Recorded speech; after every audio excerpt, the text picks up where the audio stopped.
Здравствуйте. У нас есть перевод на русский канал. Для этого нужно нажать на значок глобуса на вашем компьютере или на 3 точки на телефоне, выбрать там перевод. Русский язык на русском языке, а украинский язык на немецком канале. Поэтому вы выбираете немецкий и идете туда. Оригинальный звук, если вы ничего не будете выбирать, вы будете слышать тот звук, на котором мы сейчас говорим. Но я очень рекомендую всем англоговорящим, и кто хочет послушать английский язык, перейти на английский канал, потому что у нас будут, скорее всего, переводы с украинского и русского на английский. И для этого нужно перейти в английский канал, если вы хотите слушать на английском.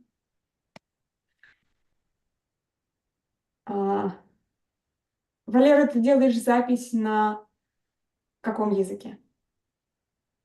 Делай, пожалуйста, запись на украинском. У нас у всех есть запись. То У есть, всех есть запись? Да, то есть на всех Отлично. каналах есть запись. Отлично, замечательно. И на английском есть тоже запись, да? Да. Чудесно. Хорошо. Добро пожаловать всем. У нас пока 29 человек. Welcome, dear Utpala. I'm sorry for speaking Russian because there are people who speak Russian and they have to know how to go to translation channel and something. Never apologize for speaking Russian. I think it's beautiful to my ears. Thank you very much. That's so sweet. Maybe any language is sweet for your ears because you translated a lot. Maybe these are seeds for listen sweet sounds in different languages. Yeah, it is interesting. I do find that I'm able to mimic the way people speak their language, like their tones that they use. And and I love music a lot. So I'm wondering if maybe those two are related. The sound of the language as well as, getting to understand what it means. That's an interesting idea.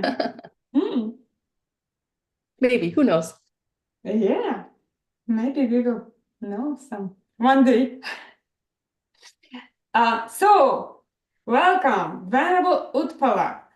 I don't know what to say about you. You're just amazing. For me personally, I would say what I personally... So you can read what was the description. It was a big description and wonderful. For me, it was wonderful news in this huge description. But personally for me, Venerable Utpala is an amazing person who understands seed system, who understands emptiness in an amazing way. Завтра 6-е занятие, мое любимое. Второго курса ИТ. Татьяна, выключите ваш звук. Okay. Thank you. So, Venerable Utpala, a person who understands emptiness so deeply, who understands the seed system so deeply, and she has a wonderful ability to describe it to people, to make people understand it. And for me, this is just, I don't know, you have to have a talent to do that, or some wonderful seeds. And today we are honored to have our guest, Venerable Utpala, who is, I don't know, somebody said, this is so big person. How it's possible to invite her? So, and yeah, Venerable Utpala is, for Russian-speaking audience, probably she's known as a Tibetan translator.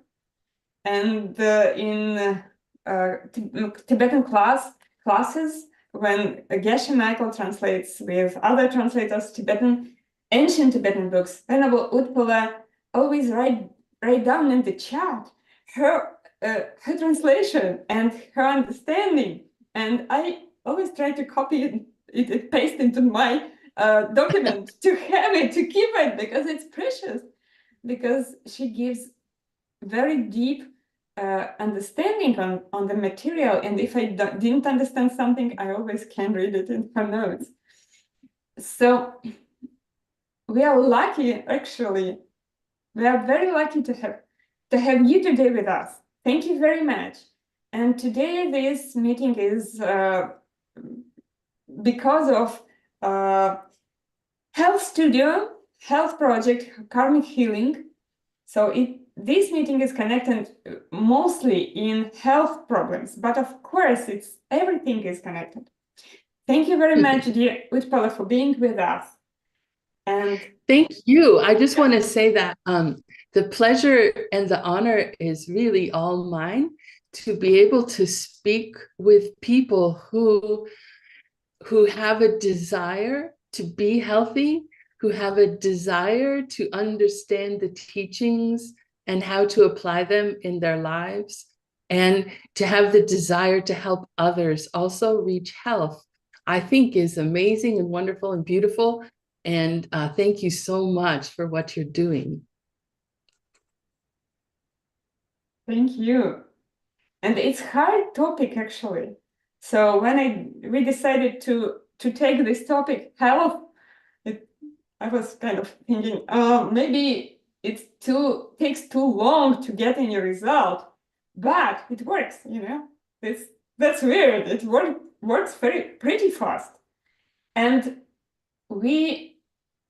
I personally would happy to know some tips from you, how we can improve, how we can make our seeds working faster or get any results better. But first, I would like to ask you, please, tell us about you. We would like to know something about you, what we don't know probably, and why you are in this path. And Venerable Utpala is a nun for how long? For many years. I became ordained while I was in 3-year retreat in 2012. Wow. Yes, I started the 3-year retreat, and almost immediately my mind was just like a crazy, we call it monkey mind. Like it was just jumping from topic to topic, and I'm like, I need to focus. And I'm like, what can I do to focus my mind? I know, take more vows and keep them, because vows are like a protection for the mind. As you're keeping your vows, it calms your behavior, it calms your thoughts. And when you have a calm mind, then you're able to focus on meditation. So I begged my teacher to please give me more vows. And after that, what happened with your mind? Did it work? I'd say that yes, most definitely it did. Yes. That my mind was able to focus. I was able to, yeah. I mean, I can't talk about like, oh, what did I see or not or whatever, but I can just tell you that it had a profound effect. Yeah. Yeah. It's headed. So I think, yep. yeah. Go ahead. My introduction to these teachings. So I was in my young 30s, and I had been, so it basically saved my life right at the beginning. I will tell you this, quite literally. I was, as a young adult, very depressed, very sad, for no good reason. I was healthy. I had, I was able to go to schools where I wanted to. I hiked, I enjoyed nature, I loved music. I had a whole bunch of friends. I was never alone, but I was always sad and depressed. And this continued on, and I really didn't know why. I was trying to figure out, why am I depressed? It makes no sense. I have everything a person should need. And it got to a point where I was actually diagnosed as depressed and suicidal. I had wanted to kill myself. Wow. And so in this sort of depth of depression, as I'm looking for what can I do? What can I do?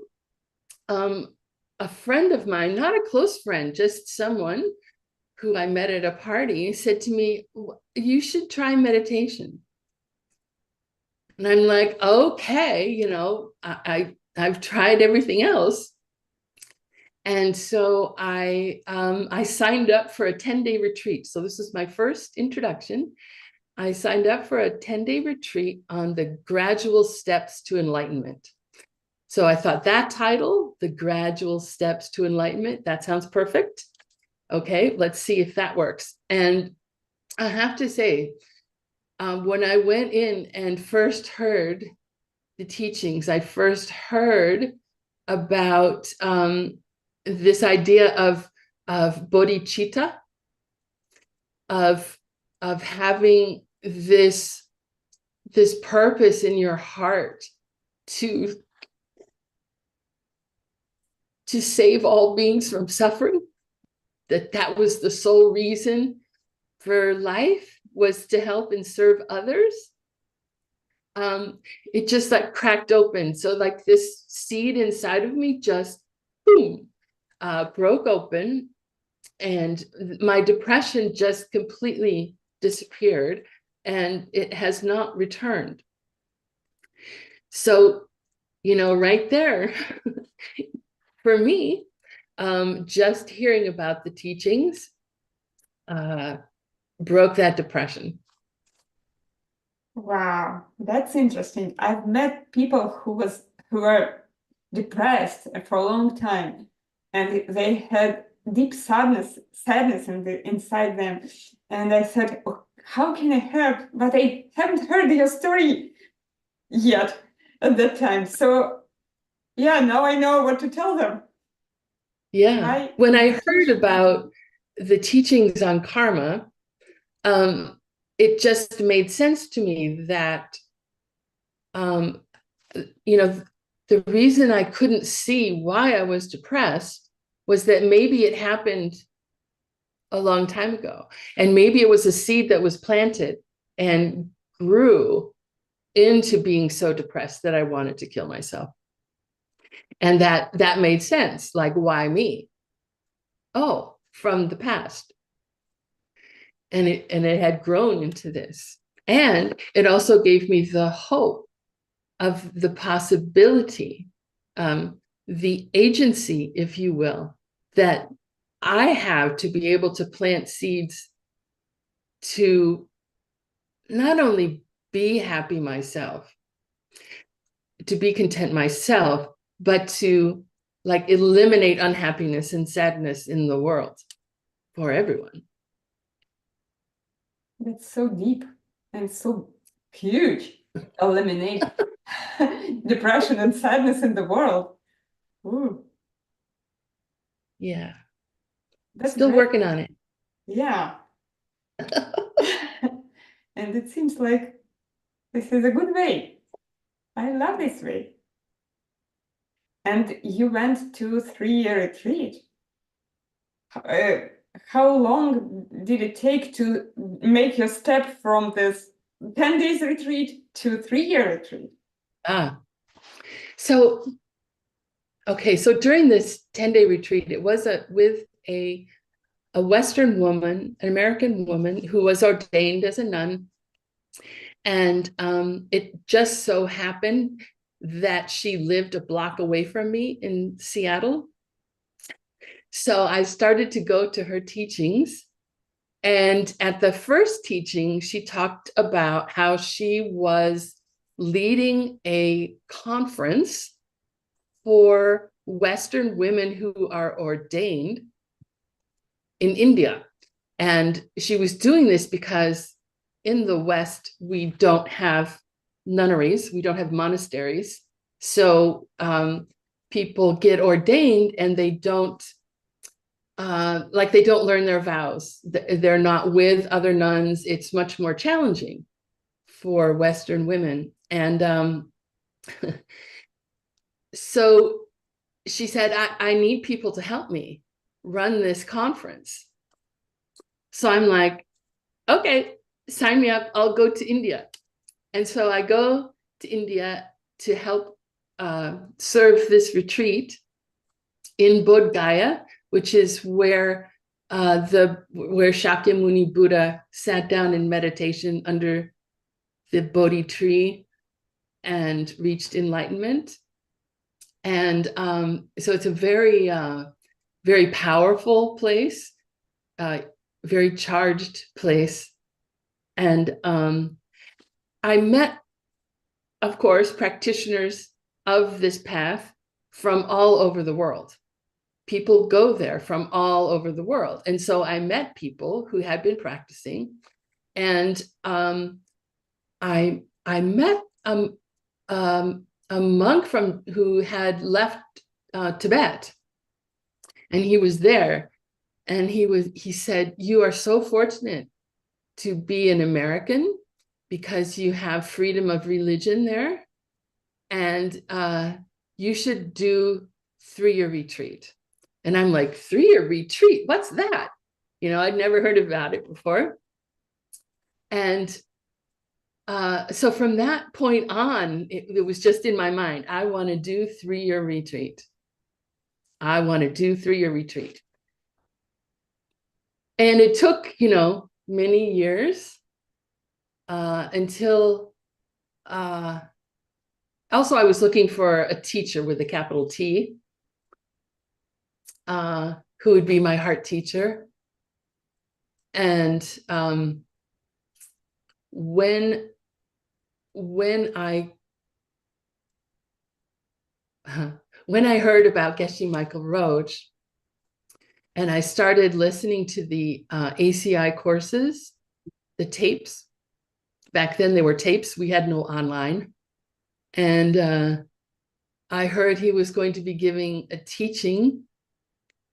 And I went to Arizona and went to the teaching. And from that moment, there was some sort of, I don't know, it was like a charge between our two hearts or something.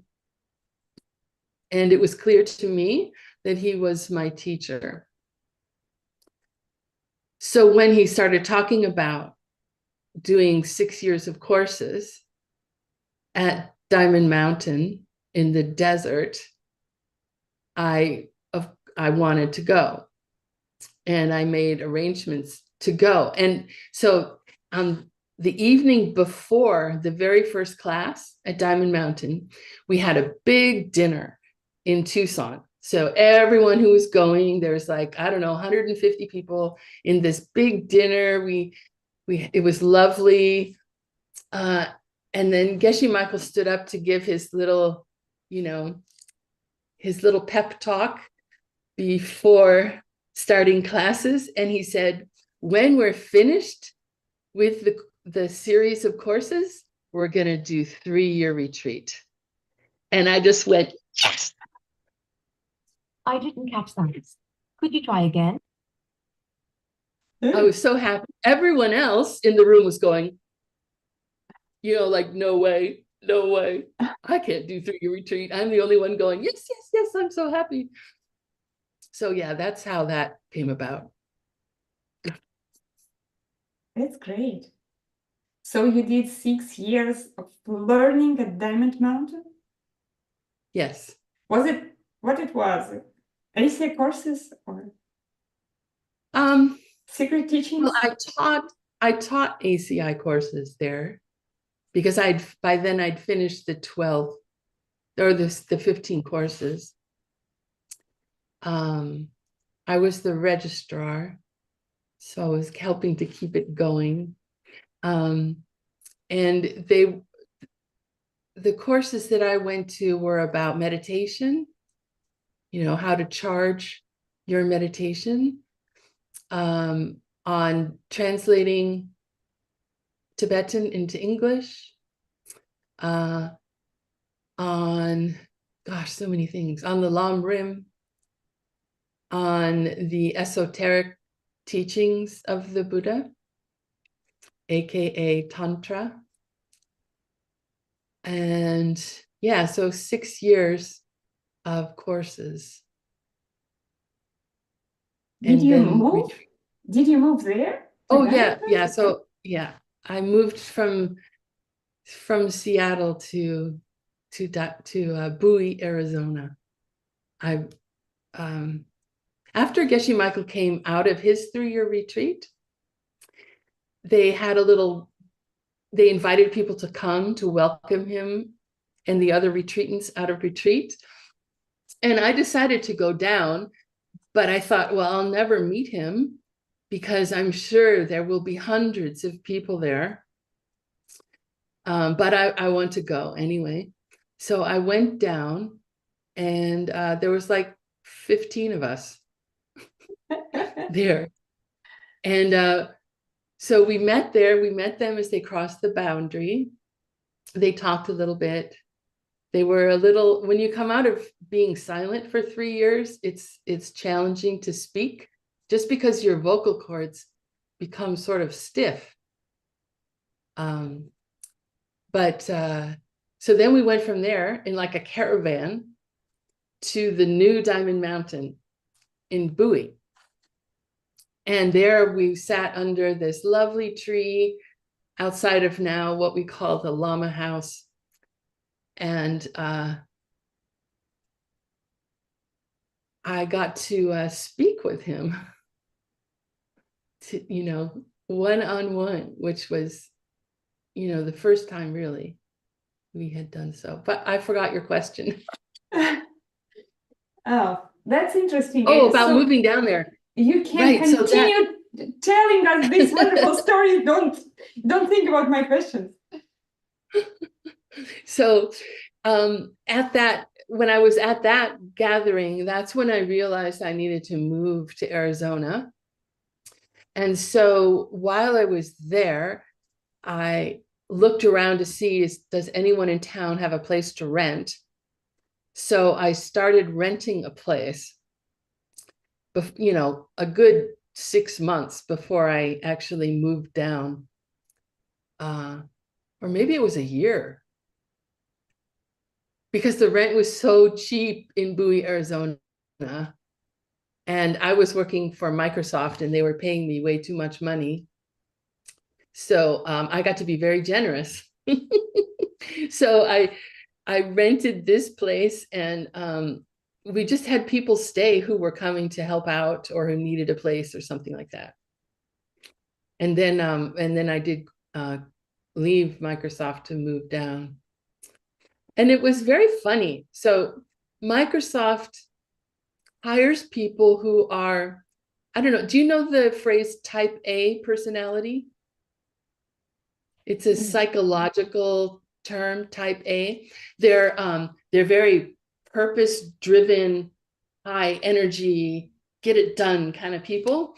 So that's who they hired. So working with people like that is very, it's energized. Everyone is at top performance. And it has its downsides, but for the most part, it's a very stimulating environment to be in. But it's work related. And they have this tradition that when you leave, you don't tell people in advance, because then they'll just not invite you to meetings because they're so purpose driven, right? And if you're not going to be around, we're not going to include you. So you don't tell them until the day before you're going. So I sent out this message the day before I'm going and saying, I'm quitting Microsoft. I'm moving to Arizona. I'm going to study, this philosophy for 6 years, and then I'm going to do a 3-year retreat. I decided I was going to do this anyway. And so many people came by. Wow, that is just wonderful. And it just shocked me that people would be so supportive of me doing this. Like, oh, I wish I had the nerve, to quit and do what I want to do. This is wonderful. So in some way, I guess I was a bit of an inspiration to them too, to, listen to their dreams and follow their dreams. That's so great. So you were kind of on the top of your career, and you just quit everything, Yeah, and moved to Arizona. yeah, yeah, yeah. Because I knew that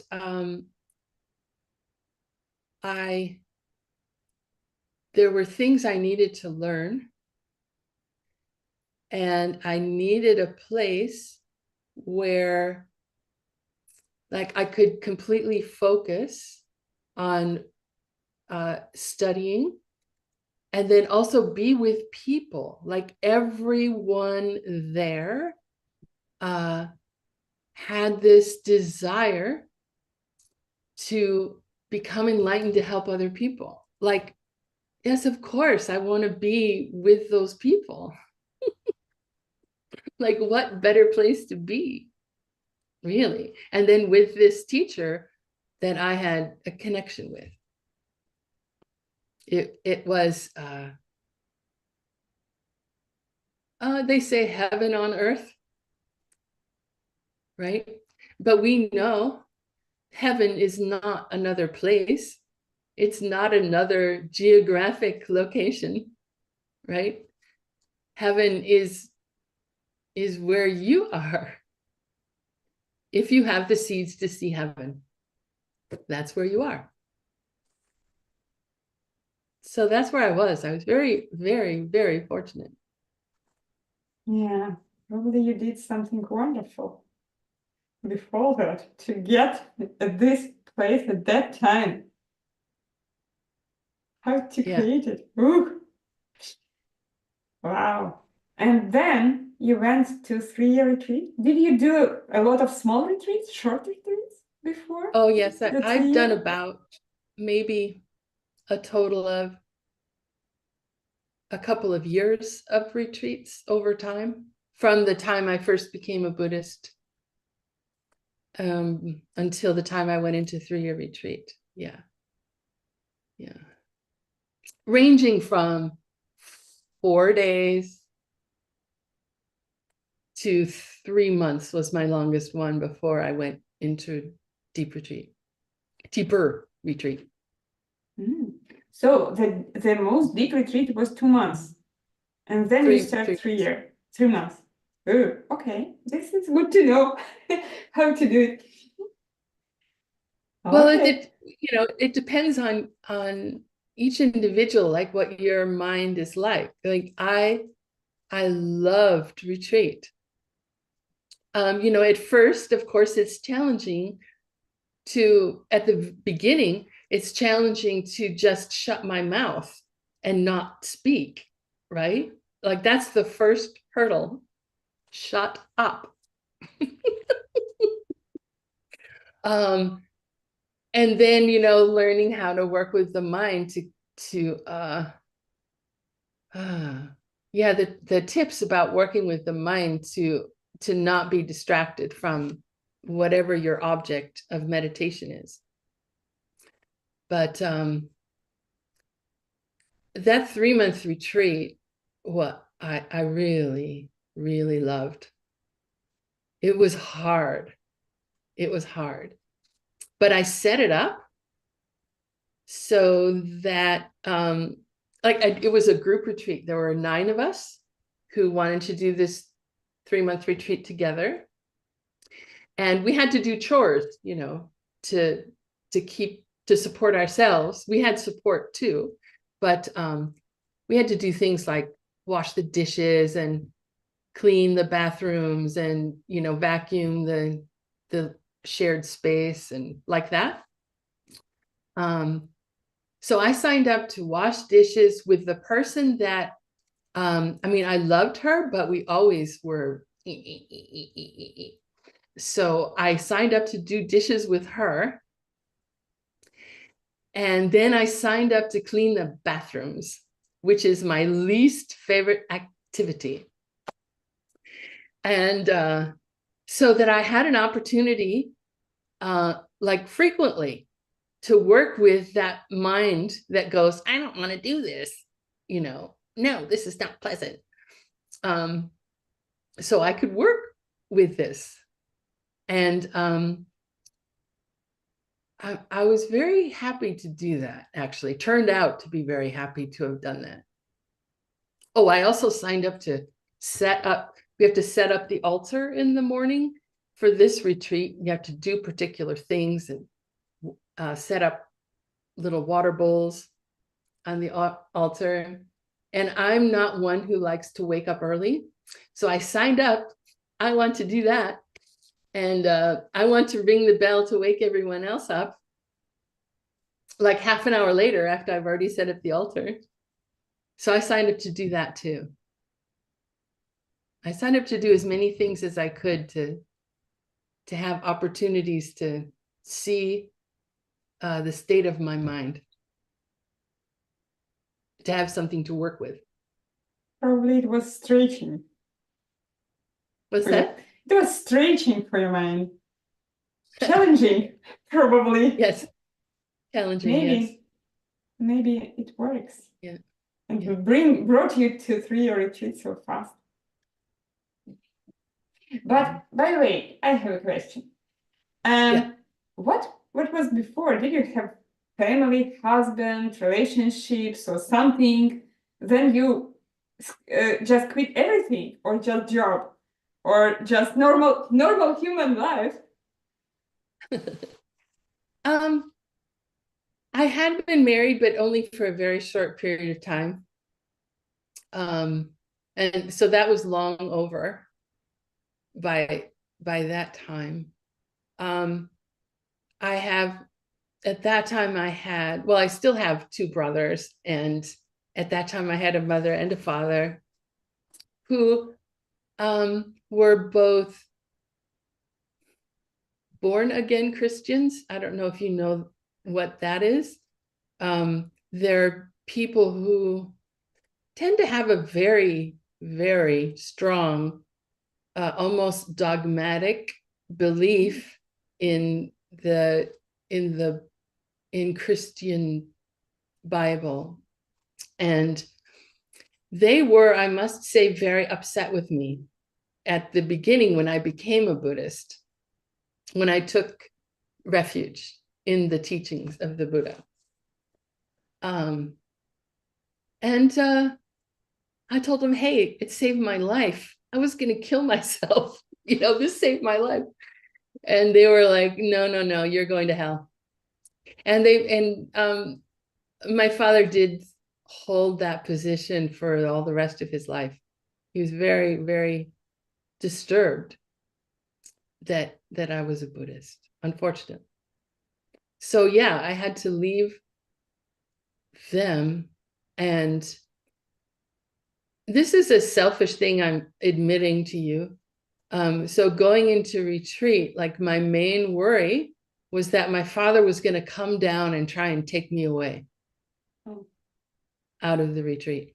Wow. So that was like a little worry in my mind that I had to always work with.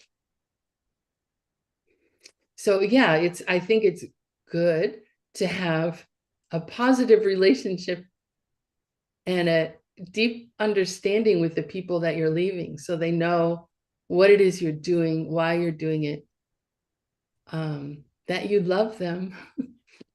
You know, I put him, there's this practice you can do when you're doing yoga, where you put someone at the head of your mat when you're doing all your poses. And so you're doing your poses for them. And so I put my father there. So every day I was doing yoga with him, and I was I was smiling at him. I was seeing him smiling at me. And so that's how I was working with that. So he didn't come to you and try to take you out from retreat. Okay. And then the other family, your brothers, they are okay with your choice.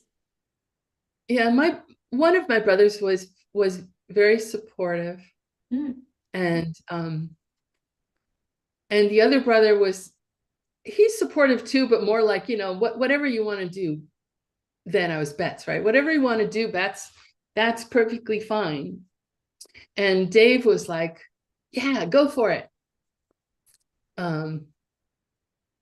So they had to deal with my father for those 3 years, because at every family gathering, apparently I was the topic of conversation and how I was ruining my life. And so my brothers would be like, no, she's good, she's fine. So you have had some support in your family. Yes. Also. That's important. Yeah. That's great. Yeah. I'm so happy to have my family supporting me. Yeah. It's very important. It is a good thing. And for me, my understanding was that I'm not going to shelve my practice to make my parents happy. That them being unhappy with me has nothing to do with my practice. Nothing whatsoever to do with my practice. That there are some seeds that I planted with them in the past where this discord is arising now, that I am experiencing being yelled at, that I'm experiencing someone being disappointed in me, and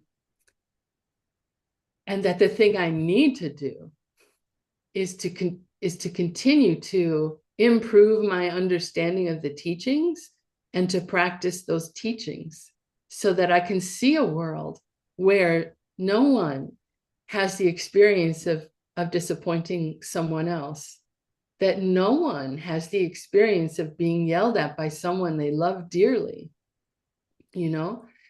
so that's why I stuck with it.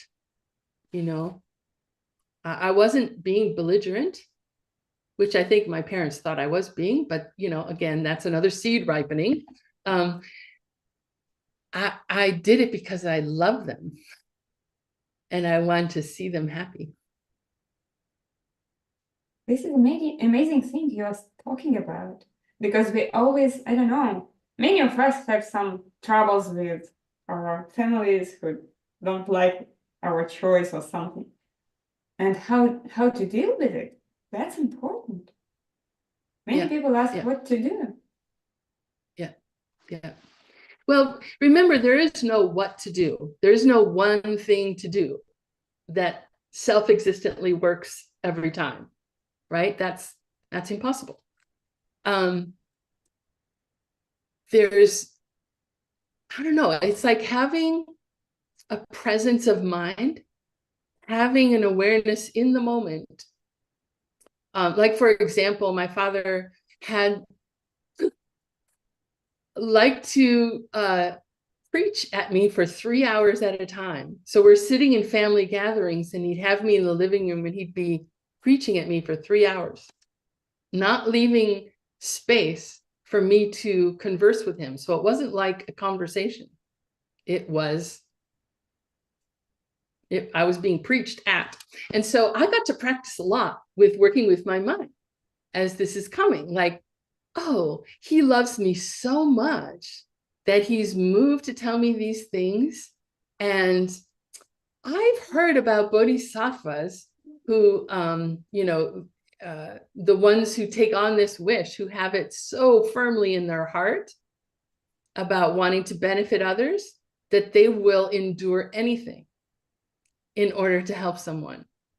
That they say they have no fear of the present moment, no fear whatsoever, because they know that what's coming is at them is something they created in the past. And they know that their actions of kindness and love will create that kind of relationship in the future, right? So they have no fear. They just let this come. So I practice, okay, let this come and, you know, acknowledge my father for his love and his desire to help me. 3 hours was a big test for me. Unbelievable. I'm not sure that I can survive. Oh. So that's what I tried to do. You were pretty good trained by your father before Yeah. you started your retreaters and deeper practices. That's great. When you started your 3-year retreat, maybe you can share something with us, normal people who didn't do 3-year retreat yet, and maybe you can share something which can help us about that regarding 3-year retreat or something. Yeah. The piece of advice that I got before I went into 3-year retreat, which sort of helped me most, I'd ask this nun who guides people through 3-year retreats. They have a place in Nova Scotia, Canada, where a bunch of people do 3-year retreats, and she helps them. And she said to me, 3-year retreat is just like a day in 3-year retreat is just like any other day. Sometimes you're happy, sometimes you're sad. You know, sometimes you can focus, sometimes you can't. Sometimes you're hungry, sometimes you're full. Like whatever happens in your normal life will happen in 3-year retreat. The thing about 3-year retreat, or any retreat duration, doesn't matter, is that you're basically telling yourself, you're telling your mind, for this period of time, I'm focusing on this thing, whatever it is. Whether you're learning how to just focus your mind, you know, like in a meditation stabilization retreat, or whether you're doing a practice like giving and taking, that you're just going to do that. That's what you're going to do. And every time something else comes up, you just say, thank you very much. I'll think about that later, but now I'm doing this. And you go back to what it is you're doing. And you build up the muscle of being able to return your attention and your focus on what you set out to do. So 2 things, I think, at least, maybe 100 more. But first, have a very strong motivation. Why am I doing this? Be very clear. Why am I doing this? And I'm coming up with more as I start speaking about the 2. Then have a very strong intent. Like say, okay, when I sit down, that's when the focus starts, and it will remain until, you know, whatever amount of time you've set up for your retreat. And for the whole retreat, I'm staying inside the boundary from now until the day I say I'm leaving. That's it. I'm staying here. So it's like you're, I don't know, you know how some teachers will say, I'm going to teach you about A, B, and C. Then they teach you A, B, and C. And then at the end, they say, I taught you about A, B, and C. So they like wrap it up. So you want to do the same thing in your retreat. You start off with, oh, I'm going to do this and this. That's it. Then you do this and that. And then at the end, you rejoice. That's how you say, I did this. Anyway, so those 2 things, having a strong motivation and a very clear intent, unsurprisingly, those are very important factors for creating a powerful karmic seed. So if you have the intent to do something, like with the 4 steps, you say, I want to create a world that's completely healthy. You spend a lot of time being very clear about your wish. Well, what does that mean exactly? Healthy. And who is everyone? So you think about, yes, all the people in my family.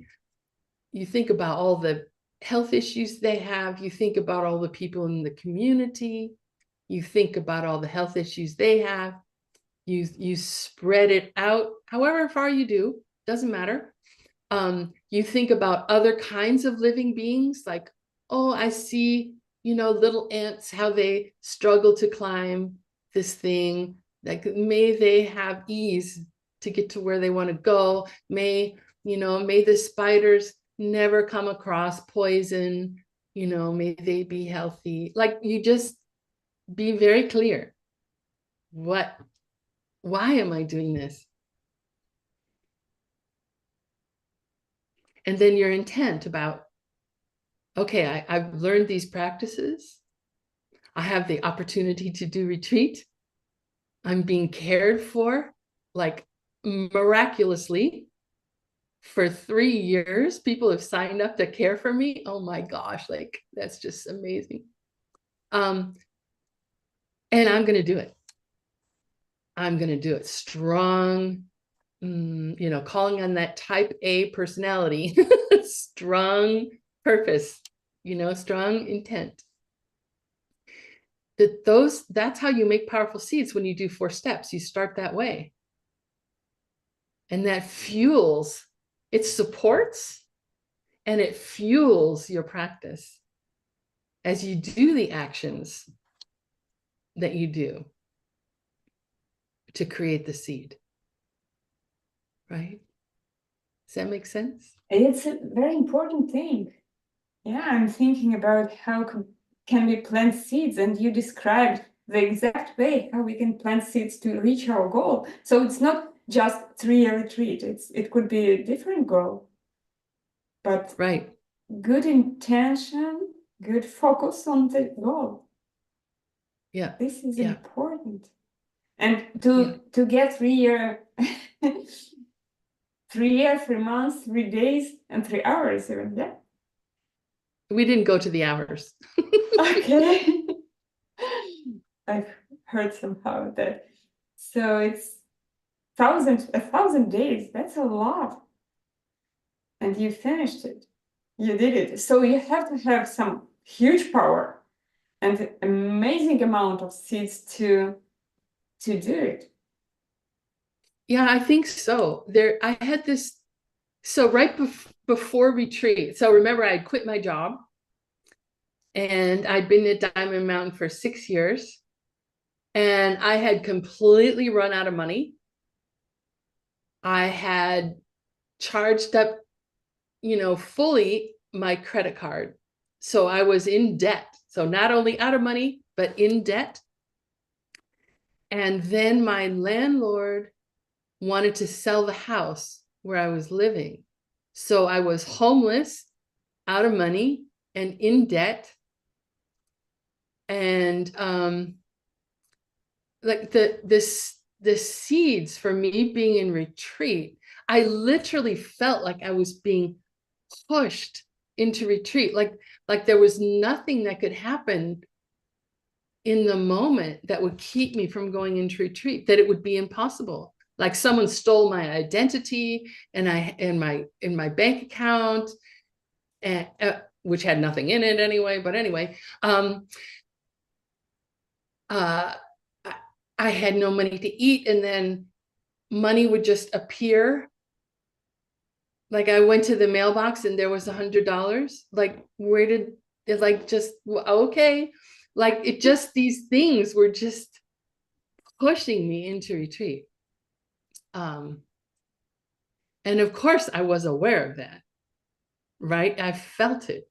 And so it's like being in this in the middle of this very strong ripening of experience.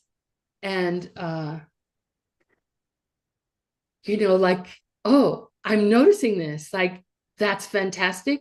And you know, I rejoiced about that all the time as it was happening, and planting, you know, dedicating that this continue to ripen and push me through this experience. And of course, this is happening in every moment anyway.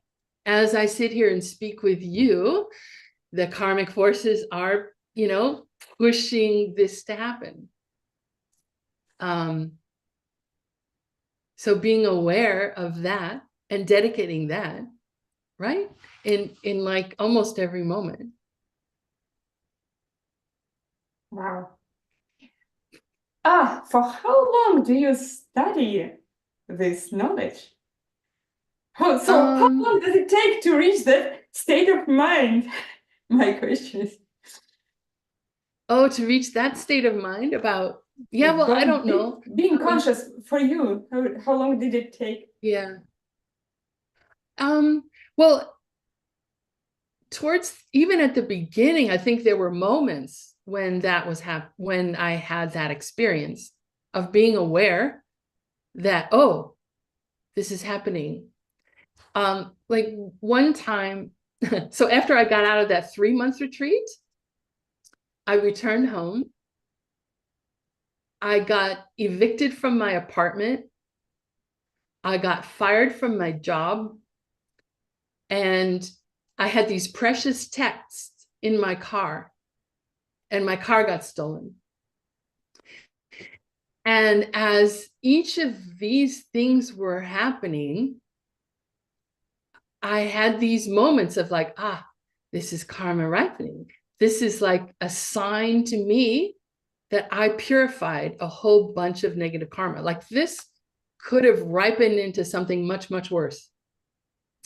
And so thank goodness it only ripened in me being evicted and losing my job and having my car stolen.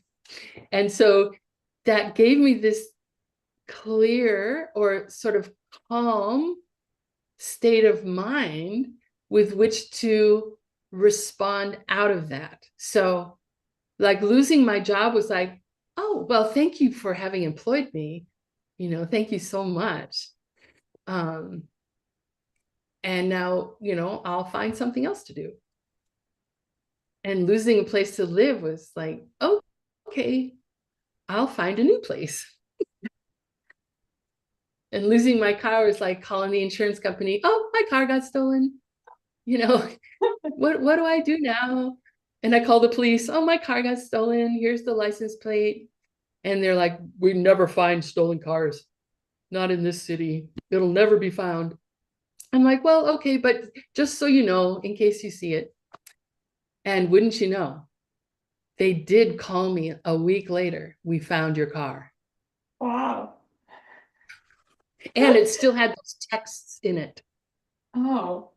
So those texts were not lost.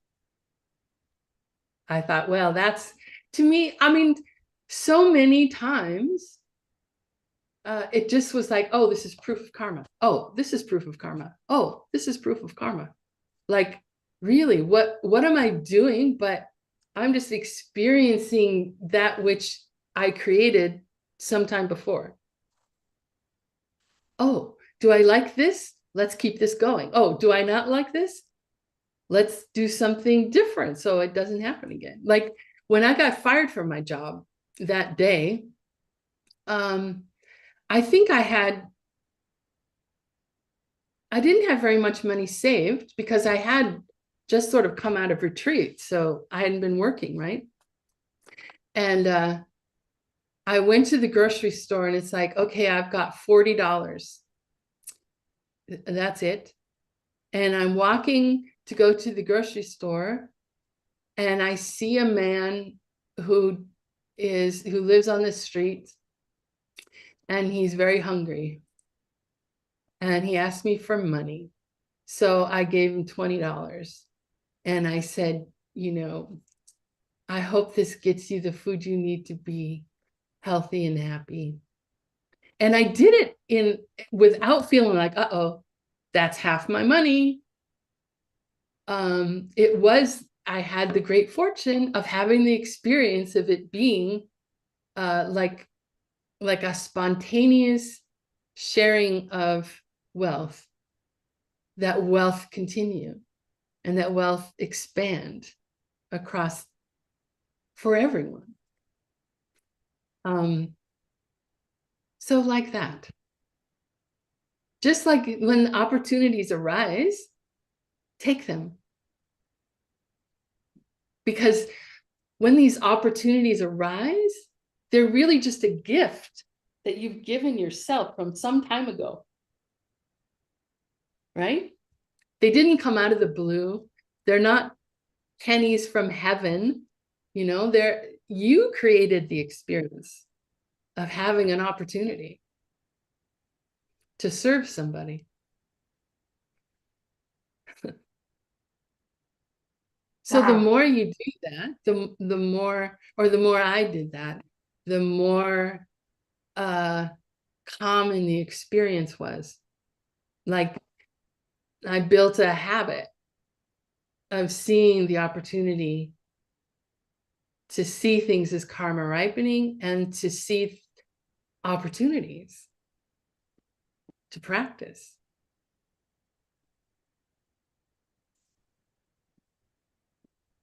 That's amazing. So before I went into retreat, actually a few years before, my right hip, all the soft tissue around the hip was starting to disintegrate.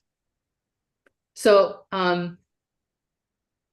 it became very painful to walk. And I was someone who hiked a lot and climbed a lot.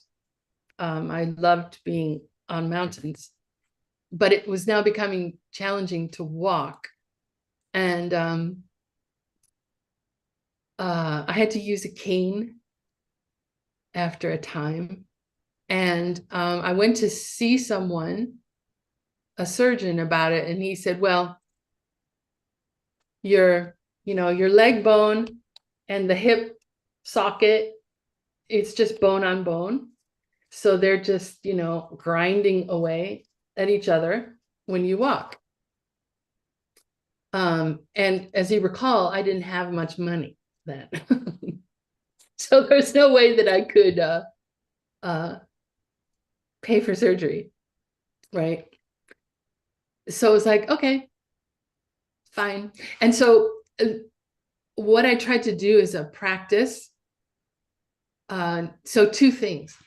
I helped other people who were having medical issues. Like there's this one Dharma sister of mine. I don't know why we're close, but we are. I just feel like it's like, I just feel like compelled to help her. She has so many health issues. And so I would drive her to Tucson from Bowie. It's a couple of hours to doctor's appointments. I would go get medicine for her. I would care for her in my home. I did as much as I could to help her and to help anyone who had like a medical problem, like with the idea, not that my hip get fixed, but that everyone is free of a health issue. Because I think if I did it just for me, then my hip would get better and then something else is going to break, right? It's too small. It's too small. So I tried to make my motivation every day be as big as possible and to help as many people as possible with the understanding that this is how things work. They don't work any other way. If I want to see everyone be healthy, it's up to me to make that happen. So I was helping people. I knew how to do Reiki. I don't know if you know Reiki. It's a healing modality that I actually had no confidence in personally. Like, this sounds like woo-woo to me. But it turned out that when I gave Reiki to people, I was trained and got the what do you call it? Power to do it. But that people's, migraine headaches that were keeping them from doing anything, gone. Or that they hadn't slept in, months, gone. They could go to sleep. So, okay, that works for them. So I'm doing it. And I did it like all the time, helping people everywhere. Like we were in a class and we had like 130 people in the room. And then we would take a break and everyone would get up and run around. So we had been sitting down and we had papers, we had cushions, there's all this stuff on the ground. And so the one guy got up and he went to leave the room and he tripped and he sprained his ankle. Like he couldn't walk on it. So I just dashed over there, put my hands on him. And he's looking down at me like, what are you doing? And I said, it's okay. I'm just giving you a little Reiki healing power. Maybe this will help. So I did it for a couple minutes. I begged him to just give me a couple minutes. And then it was fine. He could walk. And so more things to rejoice in, So I was doing that. So going into retreat, I could not walk. In fact, the first night, we had to walk from the gates at Diamond Mountain all the way up to the Lama house because we were all meeting together to have just a short meditation together before we each went back to our cabins. There was ice on the road. And with a cane and only one leg that really works, it took me 2 hours to get from the gate to the Lama house. That's how much like pain I was in. I couldn't even get to my cabin for the first couple of weeks because it was icy up to my cabin. I had to start retreat in the Anigompa. But all the time I'm trying to help other people. So that was like the one thing, helping other people. Then when this pain arose, it was a very, shall we say, it was a pain that made itself immediately apparent. It was very sharp. It was very strong. And so I would investigate it. Like, what is this sensation? Could this sensation be something other than pain? Like, if I can't automatically transform it into pleasure, is it possible that it could be experienced as something else? And so I was looking at it very, very in great detail. When it started, how it felt as it lasted, how it felt as it was going away. And that allowed me to have distance from the experience of pain. That the pain is not me, like I'm not in pain. No, I have the experience of pain. So just having that little bit of distance allows me to not be identified with it and not allowing it to have power over me. We'll get into me maybe later, I don't know. But anyway, me. So just knowing that just having the experience of a sort of certainty that this physical sensation could be labeled bliss and not pain, allowed me to move around during retreat and to help other people. I was giving Reiki during retreat. We would set up these little sessions in the Anigompa, all in silence, of course. And so I was giving Reiki to people. So anyway, I come out of retreat 3 years, 3 months, 3 days later. And so the world had changed for me.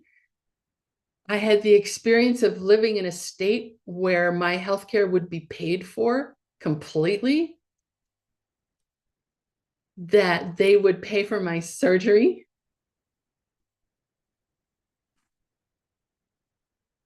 that I found a surgeon who was the top of the field in the country, is the one who operated on me, that I had the experience of waking up after surgery being completely free of pain, no medication. I don't know, these ripenings were just like, whoo, wow. That's something amazing. So you spent all 3 years with this pain, trying to see it as a bliss or something. And then you got that Well, working result. on the seeds of what I experienced. Yeah. Yeah. So not working with my pain, but working on my experience of and my reaction to pain. Did you have this pain for 3 years, or it was from time to time disappearing and coming back? How it was? It's sort of interesting. There was so we had, at the time, someone had built a cabin for Geshe Michael in the retreat land. And this was after he had said he was not going to do the 3-year retreat with us. So someone raised the money. We built a cabin on the edge so he could come to it from, the side where the temple is and everything, and come up into the retreat and be on the edge there. So we were preparing that cabin. They hadn't been finished. So we needed to paint and make steps and things like that. And the road up to his cabin, I don't know if it was really like that, but it felt like it was like that. Very steep approach. But I was determined that I wanted to serve my teacher, and that I wanted him to have a beautiful place to be with us. And so there was like a sign up for people to go up the next day to do some painting. So I signed up, and people were looking at me like, and it's like, I'm going. And so it was very interesting. That day, I had no pain. No pain. Climbing up that approach and descending, which is harder. It came back, but for that time, it's like maybe it's that my motivation to serve him was so strong that the seeds that could distract me didn't arise. They didn't open up. That I had a higher purpose that day. Yeah. Sounds amazing. Everything sounds just like a miracle. Well, us being able to sit here and speak with each other when we're on other sides of the planet from each other and we speak different languages, that's a miracle, right? Yeah. Taking a breath is a miracle. Yeah. What would you recommend? Maybe I don't know, if we cannot be as strong inside as you were, what would you recommend people who are sick, who are looking for health,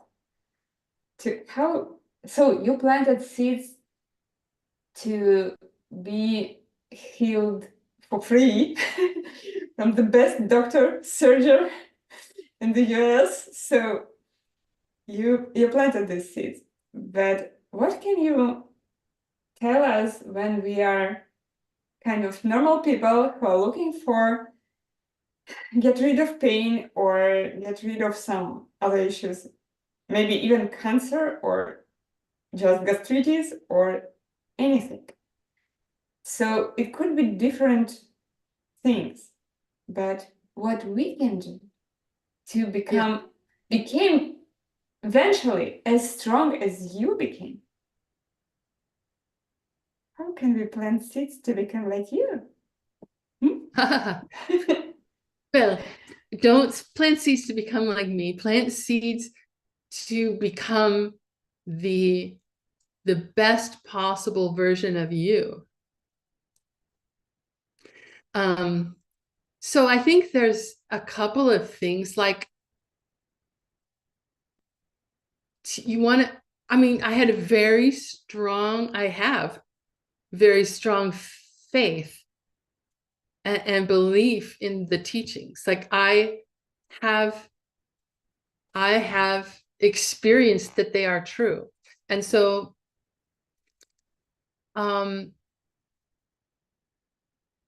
I mean, at the beginning, it's a faith that's blind, right? So it's to act as if. So here's what I'm doing. I'm sick. I'm miserable. I'm going to act as if this sickness came from me and that I have the power to create a world where there's no sickness. So here's what I'm going to do. And then when you dedicate it, it's very important to not just dedicate that whatever you did will result in health of everyone, but that whatever you did results in a deeper understanding of and faith in the teachings. Because where you direct, I mean, that's kind of the beauty of karma, right? Where you direct it is where it's going to go. So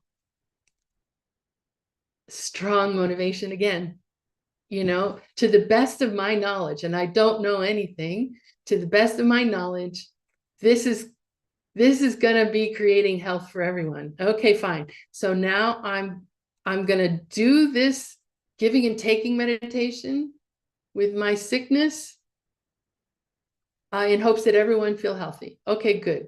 You do the giving and taking. It's not working. That thought comes up in the mind. I'm still sick. Giving and taking. Yeah, fine. Go away. That's fine. What you think. I'm doing this now. Thank you very much. Giving and taking.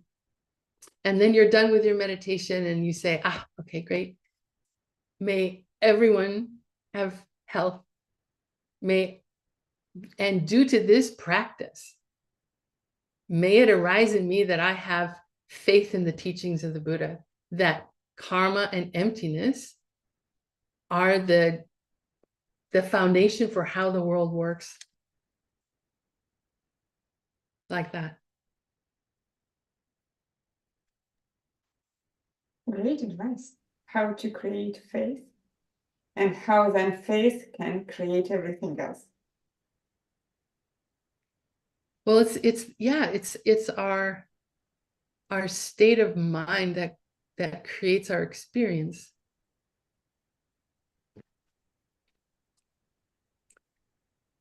And then miracle happens. So if our state of mind feels weak, then what can we do to make our state of mind feel strong? So like I was thinking of like, okay, if I'm diagnosed with cancer, that's a very frightening diagnosis, right? I had someone tell me once that that's probably what I had. And my mind was very afraid. So then my thought goes to, well, how can I help someone else who is afraid? Right? Because I can do that while I'm sick. I can help someone else who's afraid and help dampen their fear. You know?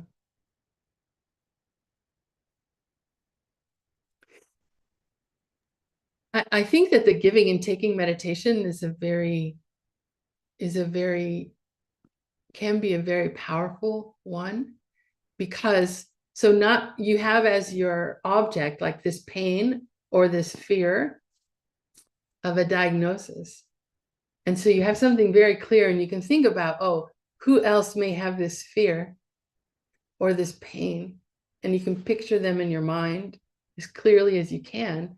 And then you use emptiness to take it away from them and smash it with your understanding of how nothing has any nature of its own. There is no pain that is pain from its side. None. There is no fear that is fear from its side. And so you smash it. So it has that beautiful marriage of both karma and wisdom of understanding how things are. I think it's very powerful meditation. Yeah. And We smash it. that 3-month retreat I was talking about, the 9 of us, so one woman had to go home because her father was diagnosed with some terrible disease and they thought he was going to die soon. And so what we did from that day when she left on is that we put him as like the person that we were practicing for in our practice. We weren't doing Tonglen, we were doing purification practice of negative seeds. So, you know, he was there. He was like our reason for meditating. So 6 sessions a day. And then we often, each of us individually did Tonglen, or the giving and taking meditation with him. Now, I cannot say that there's a cause and effect relationship between our practice and what happened for him, but he was completely cured. And to him, he thought it was because of what we did. And he sent us all little gifts. It was so sweet. Wow, even he believed in that. Yeah. So even though, you know, they say that you cannot change the karma of another, right? The Buddha cannot take away our suffering. Otherwise, none of us would be suffering. But we also have to remember, I mean, sure, there are other people out there, but the other people that we see, they are a reflection of us. So the health of someone else does depend on me seeing them healthy. They may see something different, right? But if I see them as having been cured, well, that's because I planted the seeds for that. I mean, that's how we have to work. We have to do that dance between someone appears to me as suffering and needing some service from me, and I have to help them, to understanding that they're just a reflection of me. We can't go too far into them being just a reflection, because then who cares? It's just a reflection. There's really no one out there. Well, that's not our experience, is it? Our experience is that there's someone else out there. And And our experience is the only thing we have to work with. The only thing. Wow. Even this kind of small, kind of little talk, it could be so deep. Thank you very much. This is amazing talk. Maybe somebody has some questions. If you have questions, guys, you can write it down in the chat. And probably we will have some time and ask Venerable Utpala to answer your question. Please type in. Yeah, I'm sorry I talk so long. It's amazing. That's great. I'm very happy that you talk so long. It's beautiful and it's very deep. And I don't know about others, but what you said, it bringing my mind deeper in the understanding of emptiness.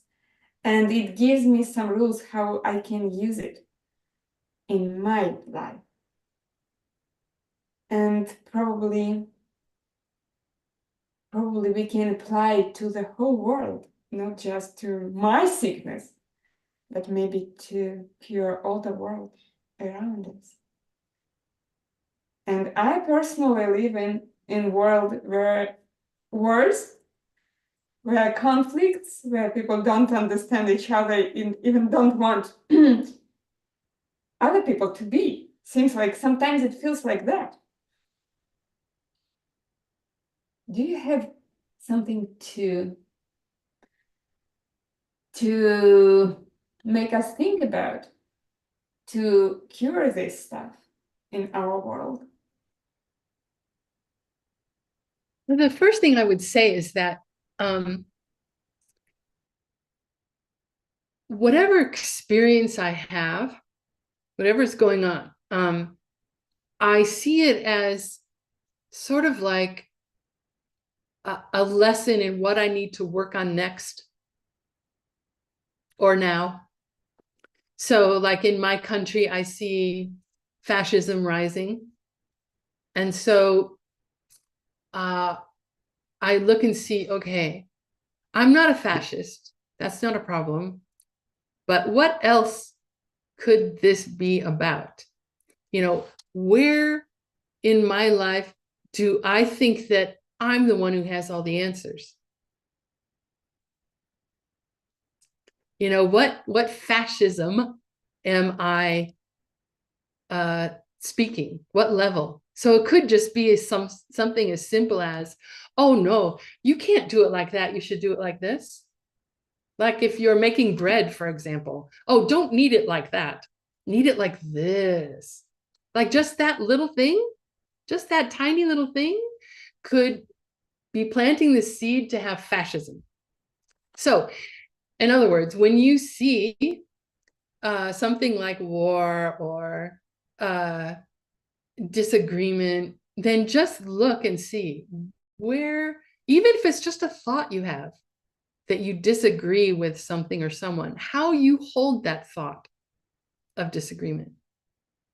Is it strong? Is it like, I disagree? There's some me who disagrees. You're wrong, or you're bad, or you're whatever. Just some tiny little bit. Be on the lookout for those kinds of thoughts. And they're going to happen. I mean, we're in this realm. This is what happens. So be like, oh, look, it just happened. Oh, cool. What was going on? Like, who said what? What was my reaction? Did I feel something right before the reaction happened?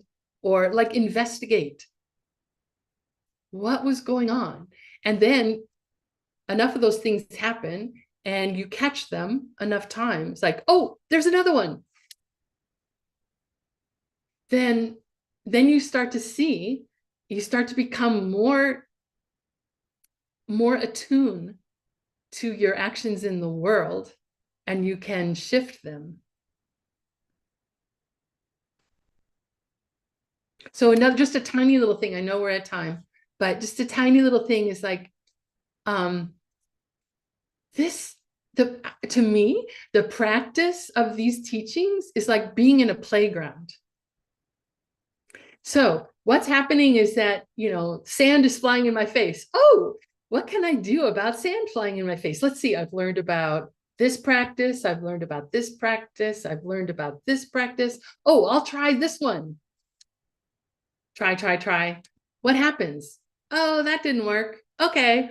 Next time sand's in my face. Oh, let me go back to my toolbox. Let me try this one. Because that's what it is. We're in a playground to reach enlightenment. Wonderful. That's so interesting way of view. We are on a playground. We can just play with it and take one tool from our toolbox, another tool, and try it. And if it doesn't work, that's okay. I have another tool.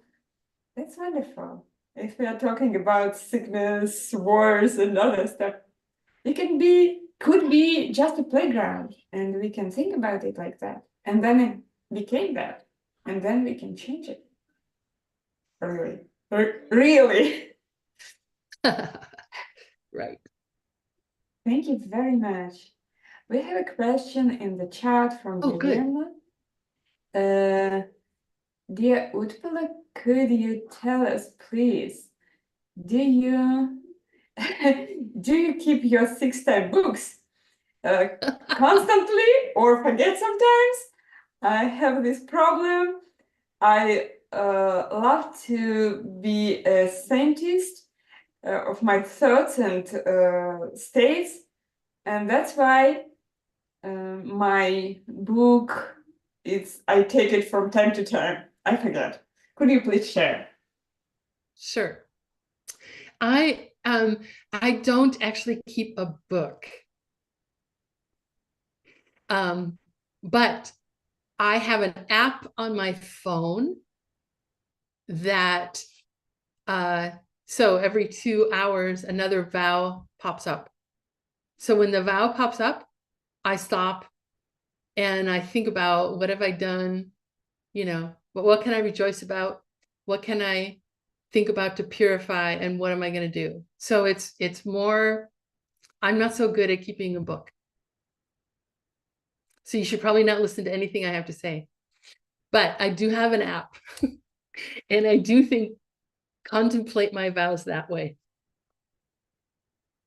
But yeah, if you want to be a scientist of the mind, like, what do scientists do, right? They're very meticulous.